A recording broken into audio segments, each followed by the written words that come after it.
दुर्गा प्रसाद जी, आपने महामहिम राज्यपाल महोदय के भाषण पर माननीय लालजी वर्मा द्वारा दिए गए संशोधन प्रस्ताव पर बोलने का मौका दिया। मैं आपका बहुत बहुत आभार प्रकट करता हूँ। माननीय अध्यक्ष जी, जो भी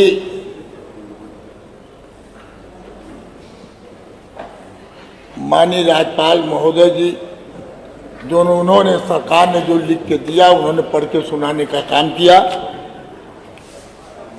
मगर वो सच नहीं है, क्योंकि हम लोग बराबर सदन में रहने का मौका मिला है। आज स्थिति ये है उत्तर प्रदेश की कि जब भी बजट पास होता है तो उसका पता नहीं चलता कि कहां चला गया, किस मद में चला गया। आज बिजली की समस्या इतनी खराब है पूरे प्रदेश के अंदर। हमारे आजमगढ़ की स्थिति ये है, जो गरीब आदमी अगर एक बल्ब जलाता है तो वहां जा करके विजिलेंस के लोग, बिजली विभाग के लोग जा करके उस पर मुकदमा कायम करते हैं और उसका तार काट लेते हैं। ये बात नहीं करेगा, आप बताएं। किसान परेशान, आज नौकरी नहीं मिल पा रही। सबसे बड़ी समस्या ये है, ये दावा करते हैं कि हमने नौकरियां दिया, आउटसोर्सिंग से कोई नौकरी नहीं होती है। ये शोषण होता है, ये शोषण होता है। इसको खत्म करना चाहिए सरकार को। अगर उसके हिम्मत है तो जगह निकाल करके नौकरी देने का काम करे। आज स्थिति ये है कि जो लोग पढ़ लिख करके आज नौकरी खोज रहे, नहीं मिल रहा है तो आत्महत्या करने के लिए मजबूर हो जा रहे हैं। माननीय अध्यक्ष जी, आपके माध्यम से मैं कहना चाहूंगा कि आज जो अस्पतालों की स्थिति ये है तो उसमें दवा नहीं। अगर कोई मरीज दिखाने गया हॉस्पिटल में तो वो लिख देते हैं बाहर से दवा।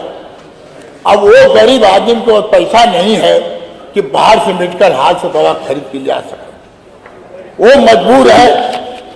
और इसीलिए अस्पतालों में इतने दलाल हैं कि कोई गरीब आदमी आता है तो उस मरीज को ले जा करके प्राइवेट अस्पताल में ले जाकर कराने का काम, जो शोषण करने का काम करते हैं।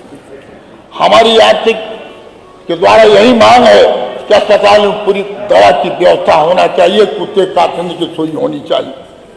कानून व्यवस्था के मामले में सभी लोग जानते हैं, हमारे माननीय राष्ट्रीय अध्यक्ष जी ने, नेता विरोधी दल ने भी कहा है, हर जगह महिलाओं पर अत्याचार हुआ है।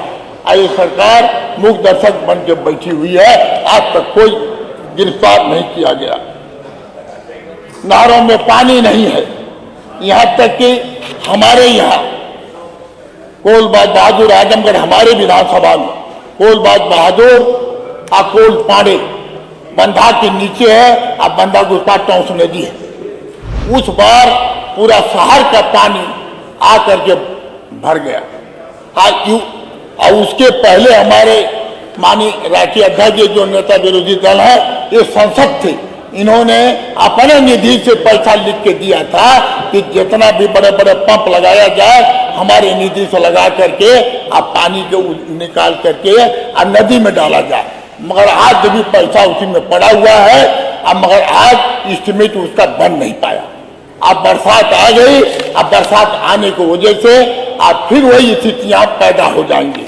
इसलिए हम आपके माध्यम से यही कहना चाहते हैं कि जो संसद निधि का पैसा है जो गया है, तो कम से कम उसका बड़े बड़े पंप लगा करके उसकी पानी निकालने की व्यवस्था किया जाए। ये सरकार के पास तो पैसा नहीं, आपदा में पैसा नहीं, सड़क टूट गई, आज सड़क का पैसा नहीं है। मैं आपके कहना चाहता हूं, किसी के भेज करके जांच करवा लीजिए।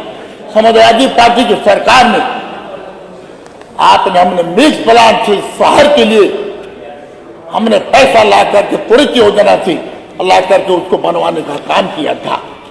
इसी तरह से पूरे जिले में हमारे विधानसभा में सड़कें बनी थी, मगर आज दुख की साथ कहना पड़ रहा है, वो सड़कें टूट गई उसका एस्टिमेट बन के आया शासन में। मैं कई बार गया, कहा भी, प्राक्कलन समिति के मैं एक मेंबर था, उसमें भी मैंने मामला उठाया, मगर आज तक वो सड़कें नहीं बन सकी, टूटी हालत में है। ये ढिढोरा पीट रहे हैं कि हमारा प्रदेश में सड़कें ठीक हैं, ये ठीक है, वो ठीक है। ये सारी बातें इनकी झूठ निकल गई। हमारे बीच में, हमारे क्षेत्र में एक ककराटा कोल ममरकापुर रोड पर एक टॉन्स नदी पर पुल की आवश्यकता है।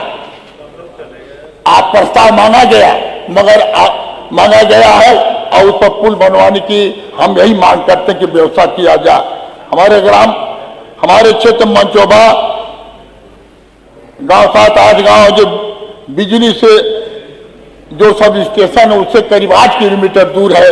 हमारी मांग है कि वहां पर मंचोबा में एक सब स्टेशन बनाने की आवश्यकता है।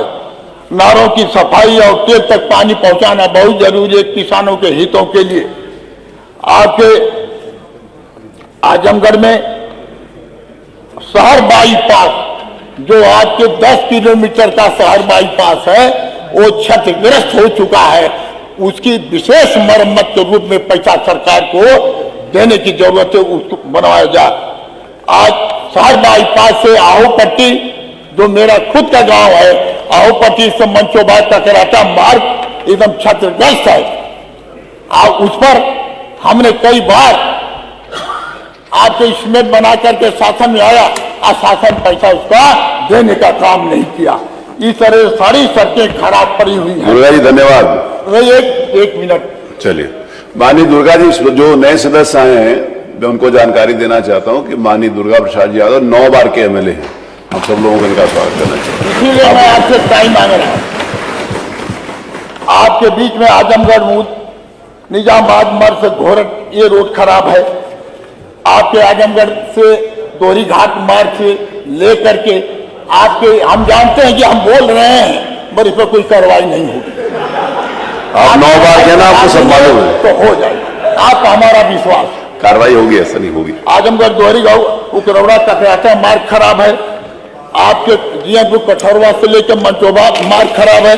ये सारे मार्ग खराब है। मैं एक बात कहना चाहता हूं, पिछली बार हमारे सदन के माननीय मुख्यमंत्री जी सदन में कहा था, सारे विधायकों से, चाहे पक्ष के हो और चाहे विपक्ष के हो, उन्होंने कहा था कि आप लोग 55 करोड़ रुपए का आप प्रस्ताव बना के भेज दीजिए, हम पैसा देने का काम करेंगे सबको, कहे थे। मगर हम लोगों ने मिल करके 5 करोड़ का प्रस्ताव अपने क्षेत्र को भेजवाया था। मगर दुख की बात है कि ये विपक्ष के जो भी हमारे माननीय सदस्य हैं, उनको पैसा नहीं मिला। सत्ता पक्ष के विधायकों। ठीक है दुर्गा प्रसाद जी, धन्यवाद। ये तो ये